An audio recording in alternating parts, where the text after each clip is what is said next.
Kondapochamma Sagar Sangareddy canal వద్ద హల్దీ వాగులోకి రైతులకు సాగునీళ్లను వెంటనే విడుదల చేయాలని డిమాండ్ చేస్తూ ఉమ్మడి మెదక్ జిల్లా డీసీసీబీ చైర్మన్ చిట్టి దేవేందర్ రెడ్డి, మాజీ అటవీ అభివృద్ధి సంస్థ చైర్మన్ వంటేరు ప్రతాప్ రెడ్డి బీఆర్ఎస్ పార్టీ శ్రేణులతో కలిసి ధర్నా చేపట్టారు.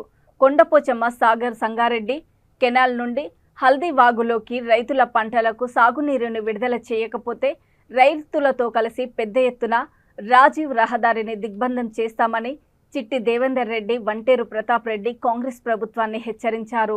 ఒడ్లు నాట్లేసుకొని చాలా బాగా ఉన్నాయి, పొలాలు అన్ని ఎండిపోతున్నాయని చెప్పేసి అందరు రైతన్నలు కూడా అందరు రావడం జరిగింది. దీనికి ప్రాతినిధ్యం వహిస్తున్న ప్రతాపన్న గారు, మా పార్టీ ప్రెసిడెంట్లు అందరు కూడా ఇక్కడికి వచ్చేసి నాయకులు, సర్పంచులు, ఎంపీటీసీలు అందరు కూడా వచ్చేసి ఇక్కడ ధర్నా చేయడం జరుగుతూ ఉంది. ఎందుకంటే రేవంత్ రెడ్డి గారు ప్రాజెక్టులు కట్టి ప్రాజెక్టులు నిండా నీళ్లు ఉన్నాయి, కనీసం నువ్వు గేట్లు లావడానికి కూడా నీకు ఇబ్బంది అవుతా ఉంది అంటే చాలా కష్టంగా ఉంది.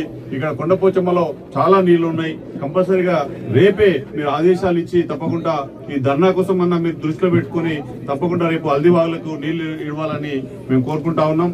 ఈ 2-3 రోజులలో కనుక మీరు హల్దీవాగులకు నీళ్లు ఇవ్వకపోతే వారం 10 రోజులకు ఇడిచినా కానీ వేస్ట్ అయితే, ఎందుకంటే పొలాలు ఎండిపోయిన తర్వాత ఆ పొలాలు కూడా ఎందుకు పనికిరావు. కాబట్టి దాన్ని దృష్టిలో పెట్టుకుని మీరు కూడా ఒక రైతే కాబట్టి, ఒక రైతు కుటుంబం నుంచి వచ్చినా అని చెప్తున్నారు కాబట్టి తప్పకుండా మీరు నీళ్లు 2 రోజులలో ఇవ్వాలని.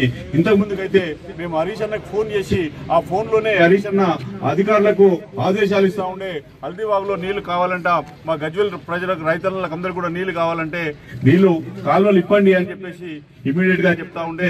మేమే ఇక్కడ ధర్నాకు వచ్చినంత సేపట్లో మేము వచ్చి కాలువలు ఇప్పుకున్న రోజులు కూడా చాలా రోజులు ఉండే.